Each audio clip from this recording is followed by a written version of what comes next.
Well, hello and welcome back to Bonner Private Research. I'm Dan Denning, the research director, and longtime readers and viewers will understand that I am not in the high plains of Laramie right now. We're not in Kansas anymore. We're in Baltimore, and in fact, I'm in the sort of inner sanctum of the entire enterprise. I'm in the library of the Marburg Mansion, which in 1999, at this very table, I met with our guest today, Bill Bonner, to talk about a new project at that time, which was called The Daily Reckoning. I can't believe it was 26 years ago, but it was in this room. We also met Alan Greenspan in this room. That was a little bit later in 2017. But my point is, a lot of our most interesting private conversations have been had in this room, including one with Tom Dyson in 2019, which was the start of the Bonner Private Research Project. Well, Jan, Dan, on that subject, it's important to point out that it wasn't just us and just now, because this room also was where Woodrow Wilson wrote with Marburg the League of Nations Convention. Oh, that I did not know. Which did not go anywhere, but thankfully. But a lot of things have happened here. Yeah, I didn't know that. I mean, I knew that our history goes back 25 years, but it's a great setting to talk about big ideas, and we have a lot of important ones to talk about today. And to start with, though, we also have a special guest who you can see, and that's Bill's son, Jules Bonner. And I have some specific questions for him about our project and some of the things he's working on. But Jules, welcome to Bonner Private Research. Thank you, Dan. You're welcome. We're going to start with you. I have 4 or 5 questions for you. And for Bonner Private Research subscribers, and for people who've been reading Bill for a long time, you're probably well aware that he started a family office years ago to deal with some of the investment and other issues that come with having money and trying to decide what to do with it. And Bill often refers to some of his sons who advocated for a slightly more aggressive position in cryptocurrencies. So I wanted to start with you, Jules. You don't have to answer this, but you are on camera. And the question is, are you one of the Bonner crypto bros? And if so, what is your current position on those? I was not really. There's really only one main crypto bro. Not really, but we all got into crypto around the same time. I think 2012.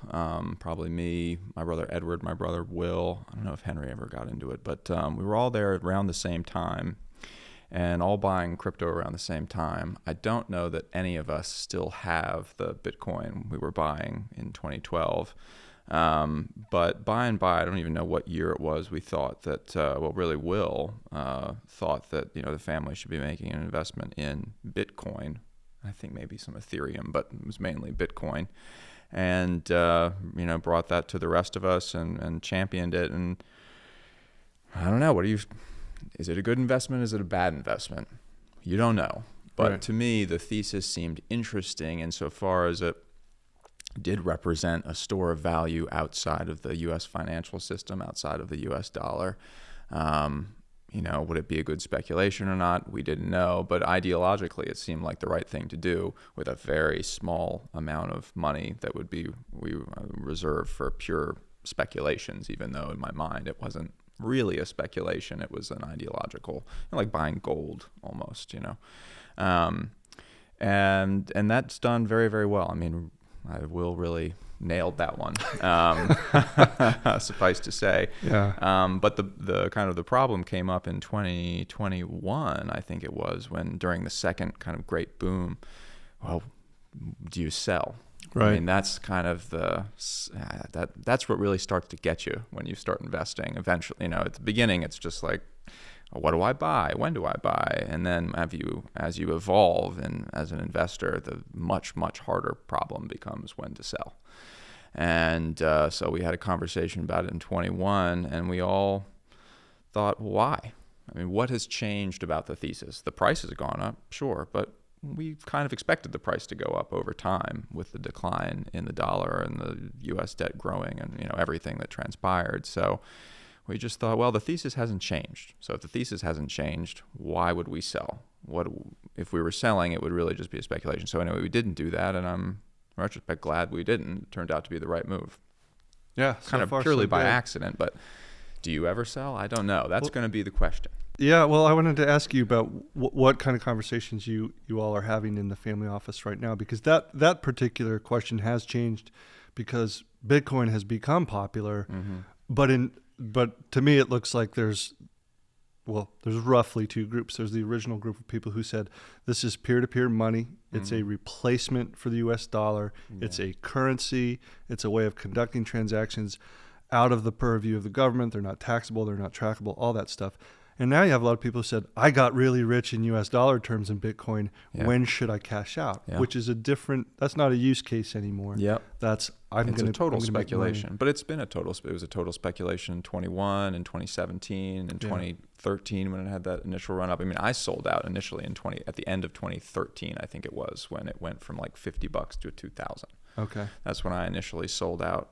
Why did I do that? Because I was young and needed the money, and I only bought it because I just seemed like the beginning of something kind of cool, and then everybody was talking about it on the news, so it was no longer hidden. It was, it felt like the edge was no longer there. Right. But no, I mean, I don't know. I think this is a much longer conversation than we have time for here, but the nature of bubbles is kind of interesting. Mm-hmm. Are they a product of the natural, evolution of human society and almost a necessary component of it? Or are they a product of just insane amounts of money printing and credit? I don't know. I don't know what the right answer to that is, but I don't know if I would let what may be a market top in something necessarily change my thesis on the asset, unless my time horizon was such that I really need that money in the next 10 years. And right. I don't feel like we're in that position now. You're asking me what conversations we've had between us. Maybe one. We don't really talk that much about it, about that specifically. I mean, we do get together regularly, a couple times a year and sort of talk over things. We have one big meeting a year where we really look at things carefully. I was just talking with Will about this down in Florida, because I was sort of wondering aloud, should there be more attention paid to the whole thing? Mm-hmm. Should somebody really be focusing on all this stuff? How should we divvy that up? How does that work? And he did make a point that I thought, well, he's not wrong about this. He was saying, but are we better off just ignoring it to some extent and letting it compound over time? Yeah. Because to some extent, your biggest enemy is yourself. Getting out of an investment that you don't know what's going to happen to it, but why sell it? I mean, you're losing your position. That sounds like a management philosophy that I learned from someone else who's in the room right now. And it's called dynamic indifference. Yeah, dynamic indifference. Actively ignore things. Sometimes it improves actively managing them. Yeah, you'd have to really look at it over time. But this came about because I noticed that our money in money markets was getting like maybe 20 to 30 basis points less than what I knew others were getting. Mm-hmm. And it just seemed like, why wouldn't we take that extra 30%? So we looked into it and we got the extra, 30%. And to do that, you have to have somebody looking at this stuff who says, that 3 point whatever just seems low. Yeah. And I know, we could get 4 or 4.2 or, whatever that is. Yeah. But then if you looked at that and said, all right, that's the positive outcome. The negative outcome is we were trading, we were selling stuff, we were buying stuff, at the same time we made that Bitcoin trade. I think we also got into a bunch of gold mining stocks, if I'm not mistaken. We did. To predictable results, and anybody watching this who's ever invested in gold mining stocks will know what I'm talking about. Yeah, we'll skip the results on that. Yeah. Just move right past them. Well, maybe we can talk about it later in the year, at the end of the year when we look at performance figures. It's kind of an arbitrary time frame. But last time I saw you was in Dublin, the last fall. And you had already moved back to the U.S., but I wanted to ask you about that because a lot of Bonner Private Research subscribers have been with Bill for a long time, since International Living started in 1978.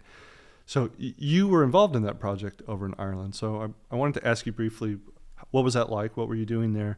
And as an American who was living in Ireland during the pandemic, do you have any views on where you would have your own personal bolt hole because now you're also married, you're a father, and you have considerations like that. So what was that experience like living over in Dublin, and what was it like on the IL project? Yeah, we loved it. We miss it a lot. Really? We would go back to Dublin in a heartbeat. It was a very easy, anybody who has young children, contemplating having young children, that would be a very, very easy place to be. There's 2 tram lines. I mean, you're on one or the other. It's not complicated. Right. You can bring a stroller right onto them. They're pretty easy. I mean, I would leave my keys in my car unlocked for days at a time, and nothing would ever happen. It was safe. It was a lovely place to be. We liked it a lot, except for the weather, obviously, but even that, you kind of adapt to it. I'd say the experience was obviously very good. We were there, we moved there. My wife was 6 months pregnant, and it was during the COVID lockdowns. Oh, wow. And we couldn't go more than 5 kilometers from our house, and it was pretty strict. At least that was strictly enforced? Well, that's what I was about to say. Okay. So, like, on paper, there was a lot of strict rules. In practice, the pubs were all closed and everything. In practice, though, I think maybe the second week we were there, the first time we ventured out, we had our masks on. We were really, we thought, well, this is Europe. They're really strict about this stuff. And we ventured outside for a walk, and there was a group of like 10 guys hanging out on the street corner, and they were passing pints through the window of the closed pub. So we realized pretty quickly, and one time we were with Chris Lowe, actually. We were driving around, and we crossed the boundary from Dublin into that county next to Dublin. I can't remember what it is. Bray. It's not Bray. It's where those mountains are. It's the, yeah. Anyway. Like Wicklow, exactly. Yeah. Crossed over into Wicklow. Good pull, Sean.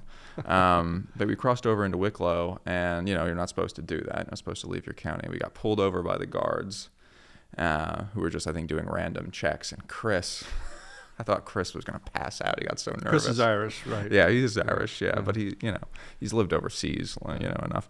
But I thought he was going to pass out. He got so nervous, and he just, this guy said, "Where are you from?" "Oh, Dublin." He said, "Well, this is Wicklow," and Chris said, "Oh, is it? Oh, I guess we crossed the boundary." And the guard just said, "Oh, it's all right. Move along. You're fine." Right. But they were all, it wasn't that strictly enforced, I realized, and it wasn't really any different from most places in the U.S. I think that's a common misperception that people have, that the U.S. stayed open and all these infections happened, and it was because we were negligent or whatever it was. But when you were traveling around Europe, you realize that even though they said that they had restrictions, it was no different than it was here in Baltimore. Really, businesses were closed, restaurants were closed, you could still go for walks outside. It really wasn't any different, which I think is an interesting thing about that whole experience. Yeah, I asked because more recently, there's been on social media, at least on my feed,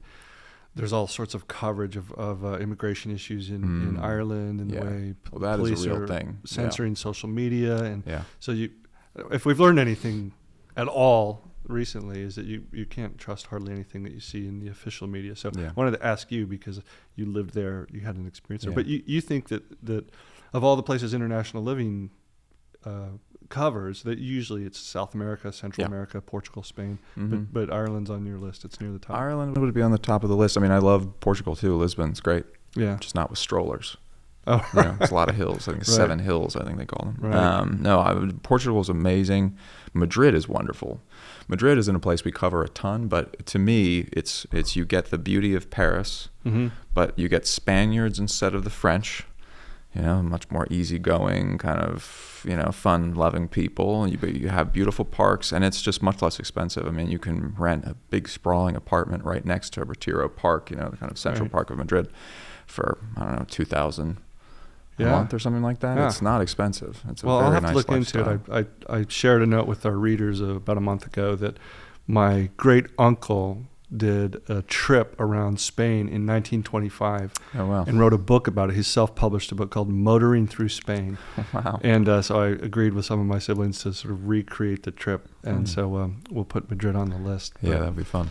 I want to ask you a more financial question now, because prior to today, when you got in front of the camera, you were involved behind the scenes in some of the most important research we did when we were writing the Bonner-Denning letter.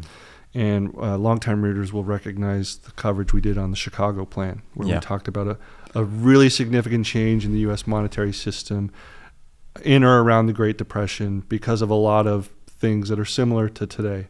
So without a ton of preamble, I'm just going to read you a question you asked me in 2018 and see what your answer is. The question you asked me is, do you think a significant change in America's monetary system is a real possibility right now? I would say it's always a real possibility. I think that part of that idea of the Chicago Plan was based historically in the silver demonetization, if I remember correctly. Yeah. Which is not something anybody really knows about, but was a big deal if you lived out, especially in the West and some of the territories, because that's what their money was. And when they demonetized it, suddenly people's wealth dropped by like 50%. Yeah. And, it passed through Congress sort of not secretly, but it was sort of shoved into something else. People didn't really notice it was happening until it was already happening, and it caused a big uproar. But I think there's always a potential for that, especially when, look, why wouldn't they try to replace the currency or make at least a big change to it? I know that, you were saying earlier that the executive order now stands that, it would be prohibiting them from doing CBDCs. Right. Okay, that's one mechanism. They could do a bunch of other things. They could start creating a Bitcoin strategic reserve and use that to fiddle with the value of the U.S. They don't have to replace the U.S. dollar to just completely destroy it and transfer all the wealth into other things. Is Elon Musk tooling around the treasury system because he thinks that the U.S. dollar is something worth saving and fortifying, so he wants to cut down on government spend? No, of course not. All his money is in it's in kind of in compute, right? It's in this sort of nexus of energy and computing power, and I think that everybody involved in that now too is what is their interest in maintaining the integrity of the U.S. dollar? Yeah. None. There's no point to it. I think the conversation is as important as it was in 2018, but it's definitely moved on, because at that time, the way we were thinking about it was that you have a currency that's burdened by $32 trillion in debt, 120% of GDP, massive bond problem. So it would either be a dollar problem or a bond problem, and that maybe a digital dollar would replace a paper dollar, and there would be some kind of reset. But if anything, the COVID pandemic proved that you didn't even need to print money. You just needed to send it to people. Yeah. And there was some trial version of modern monetary theory. Yeah. So I think you're right. I think it's still a critical problem, but how it might be addressed, we don't really know. Yeah, I think that's going to be, maybe there'll be some sort of, again, maybe technological innovation beyond CBDCs that becomes, it's still called the U.S. dollar, but it works a slightly different way. It could work exactly the same as a CBDC. It doesn't. Yeah, that's right. They don't have to call it. They don't have to call it that. They can kind of do whatever they want. So, no, I think the potential is really there, especially because, for all of the line-by-line cost cutting that they're doing, which I appreciate and enjoy, what's the reality? The reality is not that they're going to spend less money. So they're going to fire 1 million people. All right. Yeah. That'll save you a little bit of money. Yeah. It's not going to save you enough. Yeah, not when you're talking trillions of dollars. Yeah. I'm as happy as anyone that $40 billion in wasteful spending and thousands of people who don't do any productive work are going to be cashiered. Sure. I'm 100% for that. Absolutely. But we're talking about a much bigger problem. Yeah. But you're also a bit of a realist on this, because I asked you a question the other day that I wanted to reproduce, because I think the readers will be interested in your answer, that we tend to be binary, I guess you could say, where we have real wealth and fake wealth. We have energy and data. And there's been this argument that The Economist put on their cover a few years ago and has become popular in Wall Street, that data and information, artificial intelligence, leveraging whatever insights are hidden in information is much more important to the next decade, in the next 100 years, than oil and energy. So that those were critical to the Industrial Revolution. It was critical to America's rise in the 20th century, but that's ancient history. And so, of course, as you know, we have, as our trade of the decade, energy, just Mhm. oil and gas, and we use an exchange traded fund to kind of participate in that. You're in uranium too, no? We do. Yeah, Tom but added that's uranium. not part of that. It's adjacent Yeah, to it's adjacent it. to So it. Yeah, it's another thing that you can Yeah. do, Yeah, which yeah. is easy to do and Yeah. well worth doing. But I asked you had checked your phone, and Yeah. you said that you had just closed a trade Oh yeah. in Palantir. Palantir. So I yeah. wanted to. I wrote this down because I couldn't believe this. Yeah. Palantir has a market cap of over $200 billion. Mhm. It's the 48th U.S. company to reach that level. Last year, if you exclude interest income on its net income, it earned $22 million. So it's extremely richly valued. But what some readers may not know, unless you're a Tolkien fan, is that Palantir is named after a mythical technology from Tolkien's fantasy world in Lord of the Rings, where it's a seeing stone that allows you to communicate over time from vast distances and perhaps look into the future and forecast what's going on. So in some ways, this stock, which is I think up 400%, almost 400% in the last 12 months and 43% year to date, has become maybe not the next NVIDIA, but it's become kind of the poster boy for the power and might of information technology. But you also bought Exxon. So Yeah. Well, I bought them at two different times. Okay, can you So- explain your thinking behind Yeah. both trades? So Palantir was a pure gamble. That was just Okay. me gambling because, and I mean, I think there is a long-term thesis to that stock, and whether it makes sense in terms of their earnings, I don't know. But I mean, to me, that stock is the pure representation of Trump plus the kind of lords of technology. yeah, Right. It's essentially a bet on the what's that term? The kind of new aristocracy of America. oligarchs? The oligarchy. It's a bet on the oligarchy. yeah, it is. Because Yeah. there's no other tech firm that is so entwined with the deep state in the U.S. government as Palantir. Yeah, they provide services to Amazon and Meta Yeah. and Google. Like they're a tier above that in Yeah. some ways. Yeah, and most Americans, I feel like, don't even really know about it, but it's got its hooks in so many different interesting places. And so, for me, it was just a pure Trump trade. Okay. This stock, there's nothing really. It has no headwinds because any spending, especially in a fragmented world geopolitically, tons of money is going to go to Palantir. Doesn't mean it should be what it's worth now, but I don't think it's going to go out of business anytime soon. So that was a pure Trump trade, and I was shocked when it went up 70%. I thought I was going to maybe get 15% in the short term, cash out, whatever, just a little trade. And then I did sell because really, what was my thesis? Was my thesis that I believed in this company for the long term? Not really. My thesis was just it's a bull market. And Trump's in, and that's probably going to go up because it's so tied in with everything that he's doing. Right. Exxon was my preferred type of investment, which is just money in the corner. It was 2020, oil was negative. Exxon had lost so much value. Right. It was almost. It was priced at, I don't know, maybe 1990s levels or something like that. It had lost so much value that to accept the valuation that it was at, you would have had to agree with essentially that it was going out of business, or that the world had somehow stepped back 2 decades in terms of development, which is not possible. And I didn't think there was any reason that it wouldn't rebound at least a little bit once the world got back to work and things started happening again, which of course is exactly what happened. Yeah. I still have it, and I'm at the when do I sell? Right. And I don't think I will. I just don't see. I think it'll ebb and flow. Obviously, it has ebbed, I think in the past year. But over time, I agree. I agree with that trade of the decade. That whatever form it's in, but probably gas. Yeah. And oil is. They're not going anywhere. Yeah. And I own uranium too, but I'm not even sure. I just think if more gas comes onto the market, what do you need nuclear for? Yeah, well, we won't get into it today, but it's Yeah, an no, important no, question anyway. Yeah, because if you're going to need more electric power to run data Yeah. centers, although now we're not sure we're going to need all those data centers with DeepSeek, and we're not sure we're going to need all those chips. Why wouldn't it just get more efficient? I mean, I think that's the AI story that no one, even, at our company, which we have a lot of, newsletters written by a lot of different people. Yeah. I don't feel like anybody is asking the fundamental question,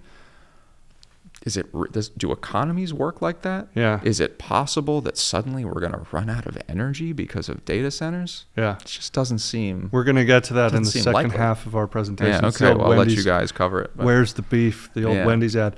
Last one for you, Okay. and then we'll let you go, Yeah. is because you talked about trades that you made, one that you're still in the family office context, or just in your own context. What's your favorite idea for 2025? Doesn't have to be a big gain. Yeah. Can be that I don't want to lose all my money.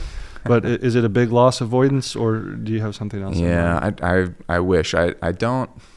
I like that cheap stuff. You know what I mean? Right. When it really declines in value, and it's such a no-brainer. It's like you can be an idiot and it still work out. I don't see anything like that personally right now. I haven't been looking that hard, but I don't really see anything that I would immediately jump into. I mean, one area that I'd like to sort of understand a little bit more is I'm interested in distressed bonds. I think that's kind of an interesting line. And I also like private credit, which is obviously harder to get into. But anyway, to answer your question, I guess really what I'm getting at is income seems like the desirable thing for me right now because will the market go up? I don't know. But I don't really see a lot of easy value plays. Oh, there aren't lying any, around. unless you're willing to take a lot of overseas risk. But it's an interesting point to close with because it's on our list to talk about next. Is one of the scenarios that we haven't really modeled and planned for, but which makes me think we should be thinking about it more, is that there's what Tom calls inflation volatility, and we fall into a sharp period of deflation, either in financial assets or in interest rates, in which case income starts to look, fixed income and bonds as a trade starts to look a lot more interesting. I don't think it alters our long-term picture. But if it does, why don't we talk to you again about it later this year? Okay. All right. All right. That's Jules Bonner. Thanks for joining us at Bonner Private Research, and we'll talk to you again. Thanks so much. You bet. Okay, welcome back. We're ready for the second half, the big half of the show. For longtime readers who remember Chris Lowe, who we mentioned when we were talking to Jules Bonner, Chris started with Bill a long time ago. I think it was called State of the Union, which was a quarterly video update where we had a chance to sit down and talk with Bill in person about what was going on in the world, going on in markets, politics. Obviously, slightly different type of conversation than writing to you. We have a chance to go through things face to face. So over the years, it's evolved into a State of the Universe, which I think probably turned out to be too ambitious. So today, I'm going to just call it... Universe is a big place, Dan. We don't even know how big it is. But it's too big for my brain, so I've decided to shrink it to the State of the Empire, which is sort of the context in which we typically discuss what we think is happening in the United States. And more to the point, Bill, one of the terms you've used to help readers understand where we think we are and where we're going is the primary trend in markets, which we got from our good friend Richard Russell at Dow Theory Letters. And for new readers, we believe the primary trend, there are two important ones, maybe three. One is for asset prices to go down, and two, for interest rates to go up.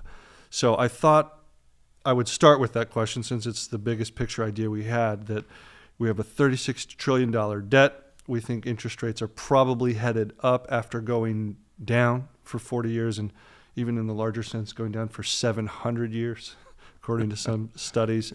Has anything happened since you and I last talked last year, particularly with Donald Trump taking office, that would change your view of the primary trend? It changed my view, no, but a lot has happened.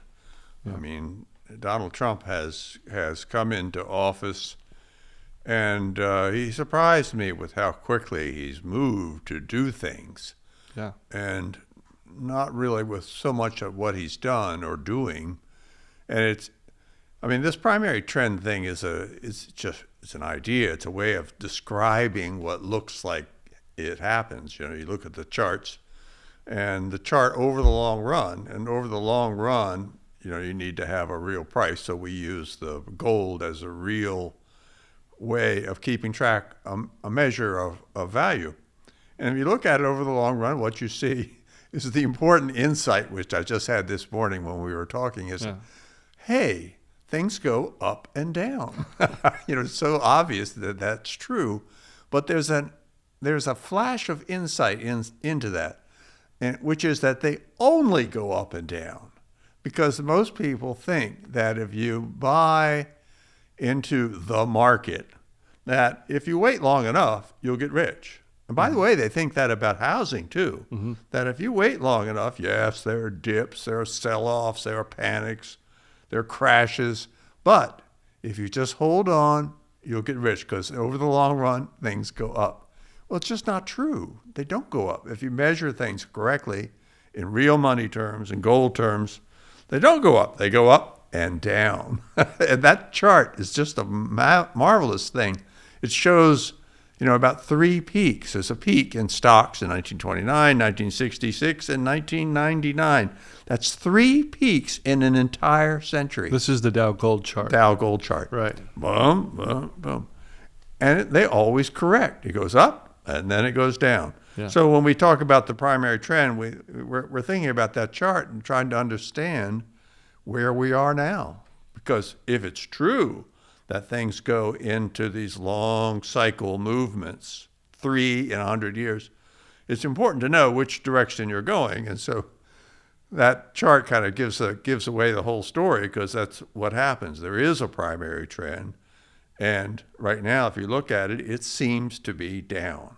Right. You know, stocks hit an all-time high in 1999. And that was at 41 ounces of gold to the Dow. Right.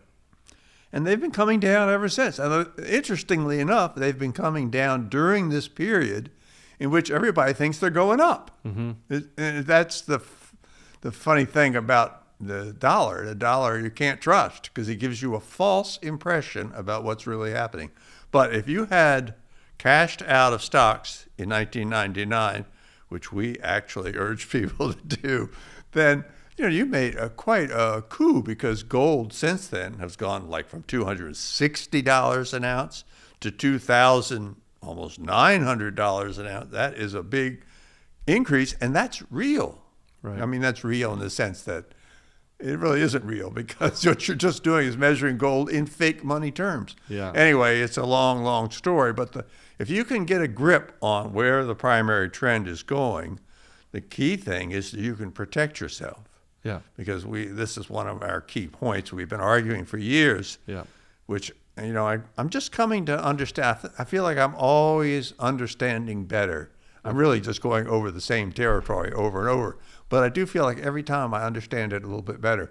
And that idea that you try to protect yourself from what we call the big loss. Yeah. And you do that by making sure you have your eye on what real values are, which means you've got to look at that gold Dow chart, and you can see which direction it's going. And right now, if it's going down, the real loss, the big loss, will come from a crash in the value in gold, not necessarily in dollars, because dollars are phony. They don't tell you anything.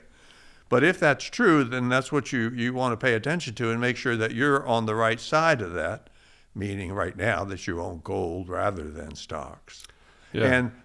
And there's more to it, though, because when you realize that you protect yourself from the big loss, you automatically take advantage of the big gain. Because the big gain is what you get by not taking the big loss. And there's actually a little bit more than that needs to be said about it, because, you know, I after all this time writing about, observing investments, I've really come to have a great deal of respect for the academic efficient market hypothesis, which holds that you can't beat the market. There are just too many things. You look at data. Imagine you're there studying all day, you know, all these figures about your companies, and imagine that you're trying to get the best ones. Well, you might get lucky, and I use that word in a considered way. Lucky is what you might get, because there's no real evidence that you can outperform the market by being diligent. Now, there's some nice stories about it, and some people get lucky, and some people say the harder I work, the luckier I get, and that's probably all true. But also it's true that the market is very efficient. There are a lot of players, they have a lot of information, and you'll never actually get a grip on the whole thing. So what does this have to do with what I'm talking about? If you can avoid the big loss, you're in the game. Right. You're allowing that luck to work for you. You don't know when it'll occur. You decide one day, this AI looks pretty good. I think I'll buy a bunch of those stocks. Well, you could get lucky and you could not. But if you're out of the game, if you took the big loss, you're not going to get lucky. So to me, the secret from our investing standpoint is that you make sure that you figure out the primary trend, make sure you're on the right side of it, avoid the big loss, and then let luck and time do their work. Yeah, I think that's a pretty good summary of where we're at, and we used the end of the year privately to have some conversations about whether anything had changed, was important enough to change what we were telling people to do. And the answer is no, at least not right now. That we're in maximum safety mode. We have a 25% allocation to stocks, and Tom populates that allocation with sectors that he believes have real value, which is mostly energy, shipping, and things that have cash flows that you can say this is what it's worth. And I think that's a really important point, too, that seeing in markets is not always believing, because if you look at a chart denominated in dollars and you see the nominal price gains, you've made this point before, it doesn't necessarily tell you what's really going on. But you passed on a conversation that came across your desk recently where a group of investors was asked by one of our colleagues to name their best desert island investment for the last 10 years. Some really interesting answers. I didn't answer. I think Tom gave his. But in your opinion, given what you just said about the big win versus the big loss, where do you think is the big win the next 10 years not having the big loss? Or was there any of those ideas that looked interesting to you? I don't know. I think it's so much guesswork. And remember that Desert Island Challenge was first made by Warren Buffett in 1967, I think. And the guys got together down in Florida, and they all gave their best investment idea. And they gave the best investment ideas of the time.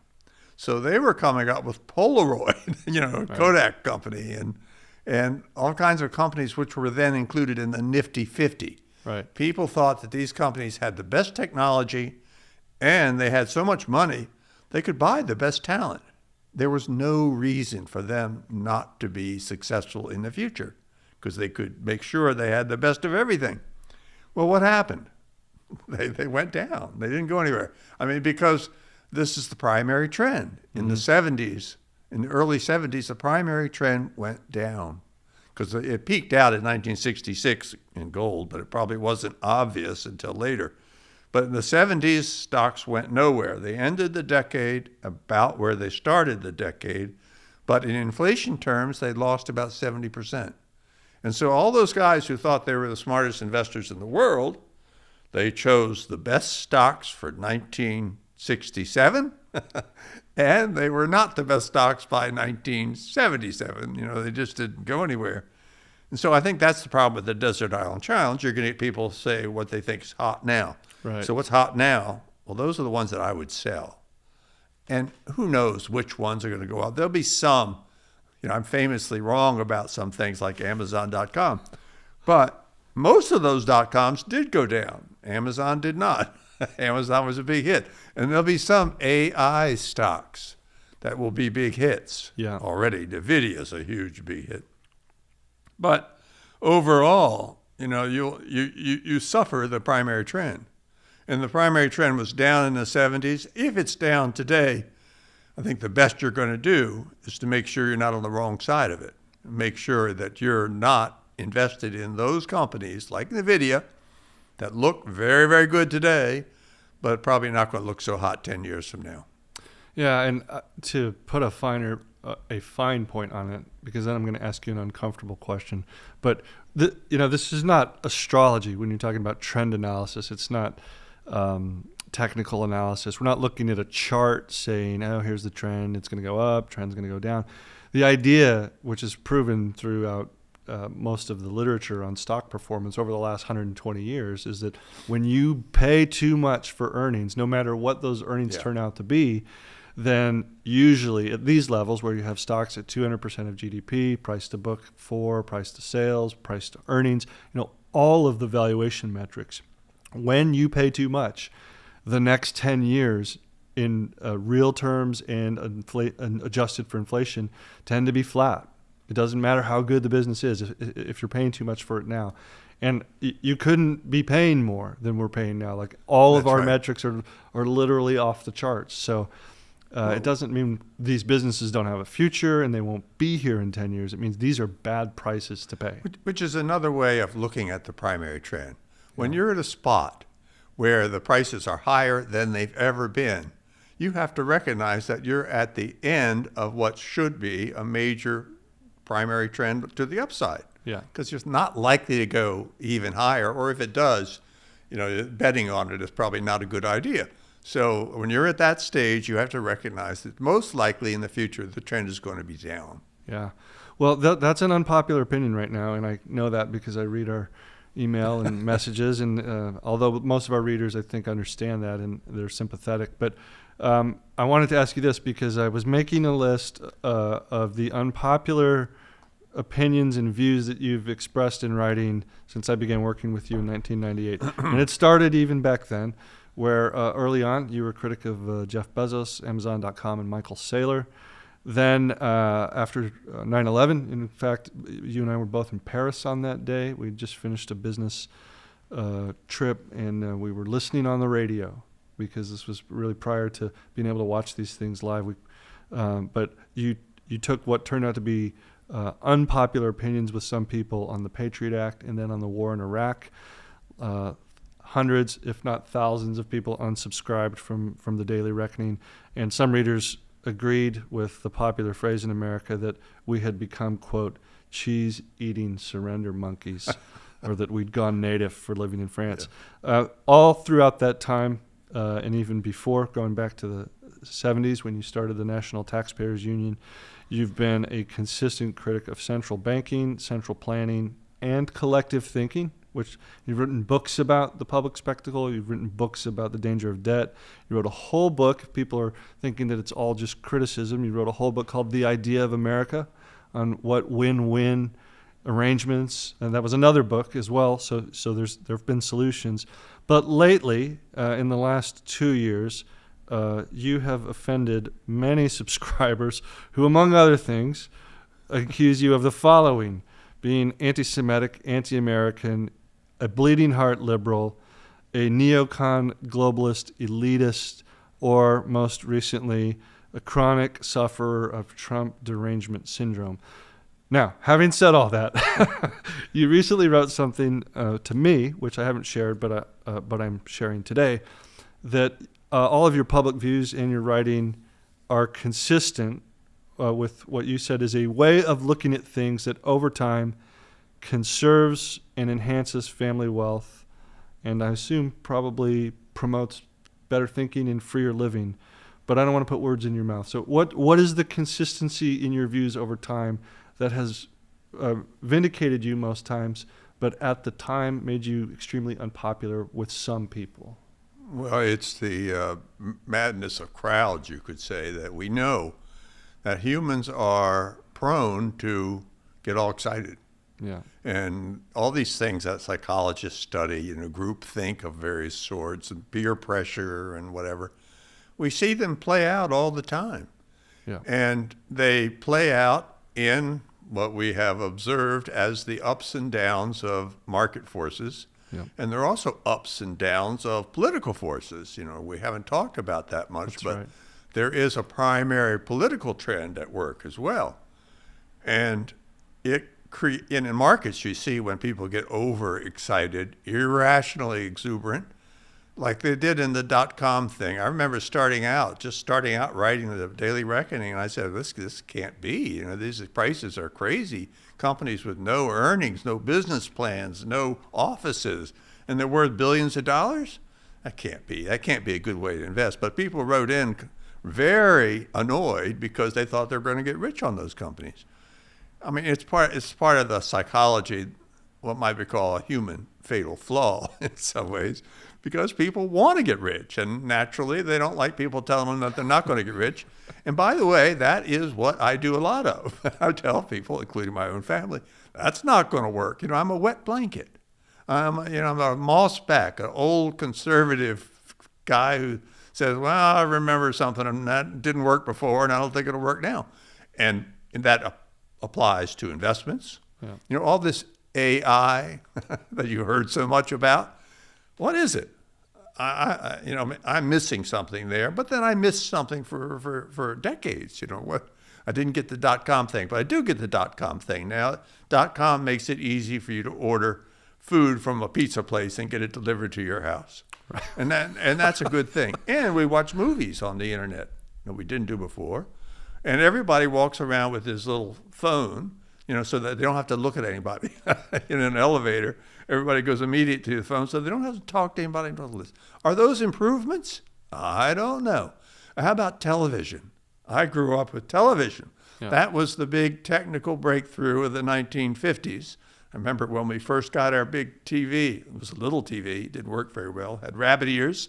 But it was a big change in our household because then we didn't have to talk to each other. We could watch TV. You had electricity? We had electricity. Yes, Dan. We had electricity. But anyway, so television was ballyhooed at the time as a big breakthrough because now we could all study mathematics and Russian on TV. And I had a friend, actually, who did study Russian in the morning on television. But that lasted for about 2 weeks, and then he realized it was too hard and didn't do it. And the whole idea of learning on television just flew out the window. Nobody learned anything on TV. They all watched it all the time. And do you think that television was a net plus or a net minus for the human race? I don't know either, but I wouldn't bet on it one way or the other. I mean, we wasted so much time. So many people still wasting time. And now they're wasting it even more because they can waste it more pleasantly with their computer, giving them what they want to see. Right. Not, you don't have to listen to Sander Van Oker or somebody giving you opinions you don't want to hear. Now you get only the opinions you want to hear. So we have this electronic revolution. Now, with the point of it, the point of the spear is AI. I'm not sure that it's at all beneficial to the human race. There'll be companies that get very rich, but we haven't, by the way, since 2000 when the internet was fully built out. The internet was supposed to make us all rich, remember, because it had all the information in the world. Yeah. And so business people no longer would make mistakes because they would go on the internet and find out that didn't work. Well, did that help? No. They got a lot of misinformation, bad information, time-wasting information. They clicked and found themselves watching porno. It was just a big waste of time. And my guess is that AI will be the same. There'll be some companies that make a lot of money. It'll be useful in some ways. I use it already. I asked it today to try to correlate the rise of the quantity of gold in circulation with the capital values of Americans' company.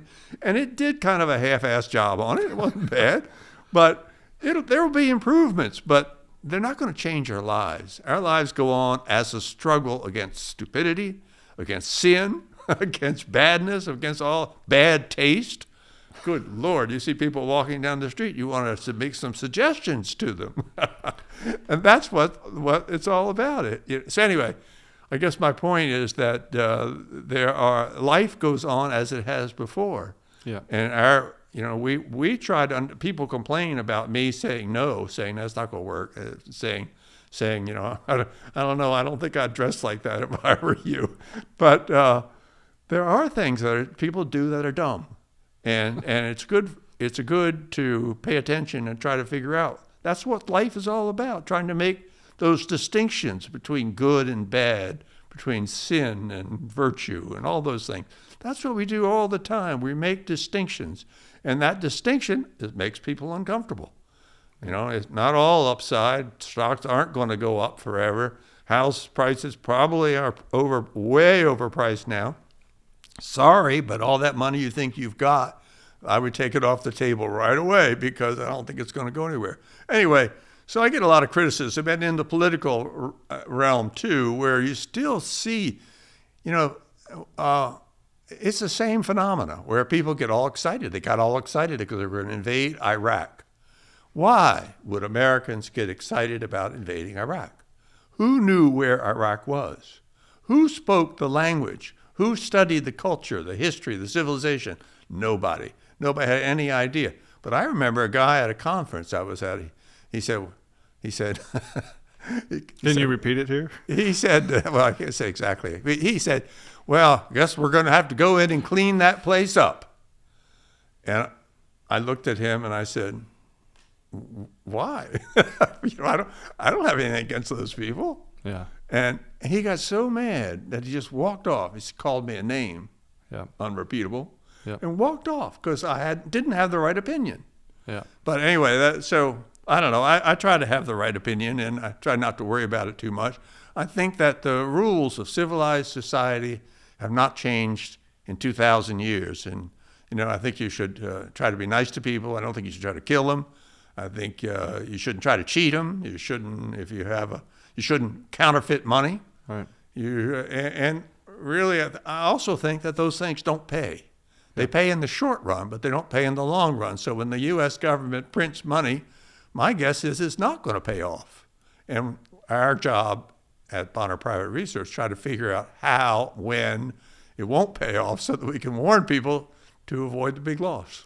Well, I asked AI virtually the same question this morning, and for the purposes of making a distinction between how it might qualitatively change our life and quantitatively change our life, I have one more question on it for you because I think you covered most of the important stuff. It was a great answer. So I asked AI. I said, "Hey, I think this was Google's Gemini, which had come out with an update recently, and I said, hey, can I use you to improve the quality of my investment knowledge so I can improve the quantity of my investment performance?" And among other things, it said, yes, you can, because I have predictive capabilities that by leveraging machine learning, the model can potentially forecast future performance based on historical data and current trends. This can be invaluable in identifying companies with high growth potential. And I thought, this AI just graduated from business school. Yeah, he's got it's it all about to down. make a huge mistake. But Good luck on that. I wanted to ask you briefly about something that we can measure, and it gets to what our investment position is for the year, is that we know historically technology is deflationary in the sense that the cost of the technology itself comes down. The competition, if it's allowed to flourish, brings those costs down, and it has, prices tend to come down when people get to produce and compete. And technology does that as much as anything else.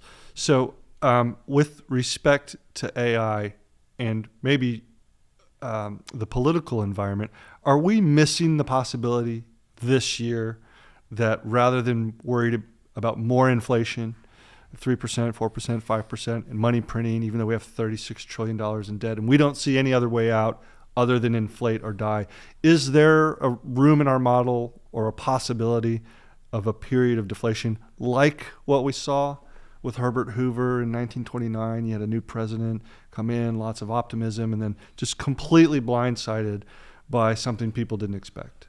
Oh, absolutely. And I know Tom has been thinking about it too. And typically when you have a lot of debt, the next phase is a lot of debt deflation. Yes. And when you have debt deflation, it means people who thought they had an asset because somebody was supposed to pay them some money find that they don't have an asset because the guy can't pay. He can't pay because his sales went down, his profits declined, whatever happened. But that's a debt deflation. And in debt deflation, a lot of value, a lot of supposed value disappears. Right now in the U.S. economy, in the world economy, I think I had a rough guess, which was something like $100 trillion worth of debt-based claims that probably are not backed by any real value. And in a debt deflation, in a crisis, in a period of crisis, a depression, those things go away. They don't go to somebody else. They just disappear. It's like one of those cryptocurrencies disappearing. If Donald Trump or Melania's coin vanished, the money that it represented would just vanish. It wouldn't go to somebody. Right. So, in any case, that's what probably we're going to face, that possibility, because it's a possibility of a debt deflation, because that's what happens in the up and down of markets. Market prices go down. All of a sudden you get a deflation because things don't work. The people can't pay. Businesses go broke. People are unemployed. They can't pay. The whole thing gets into a very bad cycle. And that's where we get to the big question about the political trend, right. The primary political trend, because left to its own devices in 1931 as well as today, the market would clear itself out. Yeah. It would just wipe out bad debt. People would go broke and then start again. Businesses that were badly run would be taken over. Michael Saylor would go broke, which he ought to do. But those things should happen in a normal, honest system. People who've made bad investments or run bad businesses or stretched too far or gotten unlucky lose money. Yeah. And then other people pick up the pieces and they get to work and things go back as they were. But we live in a very, very politicized world, much more than we did in 1931. And right now we have a currency that is much more manipulable than we had in 1931. So what I would suspect is that when we get a crisis, which I think we will, debt deflation crisis, I'd expect that if Trump is in office, or no matter who's in office, because they all share the same basic idea, they would declare a crisis and they start sending out stimmy checks. And just like they did in the COVID crisis. They've done this before. It's not wouldn't be controversial. Everybody'd be in favor of it. Yeah. And so if you send out enough stimmy checks, you get a lot of cash flowing, but you don't get businesses actually operating again. They're still deflating. And you have this mixture, this funny kind of thing, which we've seen in places like Argentina. A lot of money flowing out, but everybody getting poorer. And so that would mean high rates of inflation, still business failures, a kind of stagflation at best, maybe a terrible hyperinflation. We don't know what would happen, but the question is really a question about the primary political trend. If it's true that the world is becoming, or the U.S. is becoming more politicized, then there's no way they're going to allow for a debt deflation, not without massive resort to money printing of one sort or another. Yeah. And that's kind of that's be my number one guess about what's going to happen over the next 5 years. But it's just a guess, and there are all kinds of things that could happen. There are a lot of things in one's philosophy, a lot of things happening in the world that are not contained in one's philosophy. So it's possible that there's something we don't know, and very likely that we'll be wrong about a lot of things. But I would guess that we'll probably be right about that. Yeah, and we have written about both aspects of it with respect to Japan and Argentina as the two kind of monetary possible futures. That in Japan you had decades of no returns adjusted for inflation in stocks and real estate that came after the 89 crash. So it wiped out a whole generation of returns for investors in two asset classes. But civilization didn't collapse in Japan. The government, because of high domestic savings rate, was able to run an extremely high public debt to GDP ratio, much higher than we'd be able to, in my view, because a lot of U.S. debt is owned by the Japanese and the Chinese and foreigners. So people look at that and say, well, maybe we get 10 years where stocks don't go anywhere in real terms, but things are just kind of anesthetized and frozen. There's a deep freeze. The other alternative, which I want to shift to now because it's changed in the last year, is we thought there might be the Argentine alternative. And this is pre-Milei, where what you got was a sort of chaotic monetary policy, periods of rapid hyperinflation followed by a new currency or a monetary crisis. People don't think that can happen in a country that has the world's reserve currency, so we'll set that question aside. But given what's happened in Australia since Milei came in and took a chainsaw to the government, they're now running a budget surplus. I don't know if they have a trade surplus as well. Lots of things have changed. Is there anything that you've seen him do, because people know you have a ranch there, you're going to go there this spring, anything that gives you pause, encouragement, caution, or has informed your view of what might happen here? Well, I'd say it's remarkably encouraging what he's done, because he came across, portrayed by the mainstream press as a lunatic, and yet everything he said made perfect sense. Yeah. It's just that the mainstream press thought it would be lunatic to cut government spending, because they thought government spending was what everybody depends on. The same thing is true here, but we're not at the same stage. So they had inflation of 250%. Things were really going bad. Half the population was in poverty when Milei came along. So when he came along with his chainsawing and he said, look, these things that we've been doing for the last 70 years haven't worked. I'm going to do something different. That's really, his message was very simple. I'm going to do something different. And that caught on. And the remarkable thing to me is that he did do something different. I mean, he cut the employees by 30,000 within the first month. He eliminated agencies all over the place. The inflation rate has gone from like 26% per month down to 2% per month. It's huge. And he runs a surplus. He run a budget surplus. We haven't run a budget surplus in the United States for 25 years. And even then, it was kind of a statistical fudge. Yes, it was a bit of fudging. But our real last budget surplus was under Jimmy Carter. Right. Just died. But anyway, there are a lot of things going on. Yes, I think it's very encouraging what has happened in Argentina, because it tells you that when things get desperate enough, people will listen to an alternative story. Milei had an alternative story because he's a real economist with a real idea about how things work, and mostly correct, and he's an Austrian. Yeah. But our present government is not run by economists. It's run by all kinds of people with very strange ideas who have no intention whatever of following the Milei plan. There are some people, and there's some, this I think is a very interesting part of it politically, of what is Musk doing? Yeah. What is he doing? Nobody seems to know, and I certainly don't know, but he does. He and Milei understand each other at some level, and they talk. So I think Milei may be a real budget cutter. He may be trying to do something Musk may be trying to do something like Milei, but I don't think the rest of the government is ready, or the American people. The people, what if you really cut Social Security? What if you really brought people back from the empire, from the bases all over the world? What's happening is that people are getting a burst of patriotic fever. And according to Hegseth, they're enlisting in the army faster than ever before. So we're not going in the direction of smaller, more modest, more sane and sensible government. We seem to be going the opposite direction.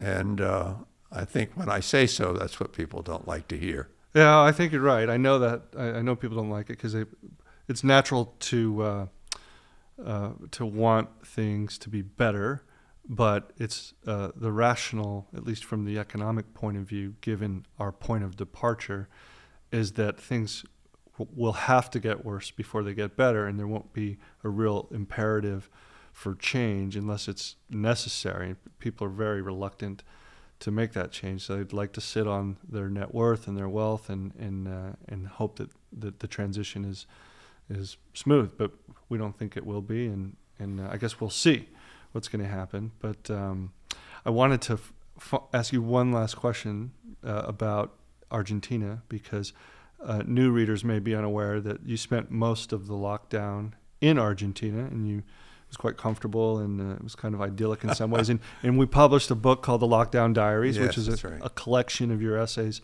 from Argentina during that time, which readers can find under our research report section on the website.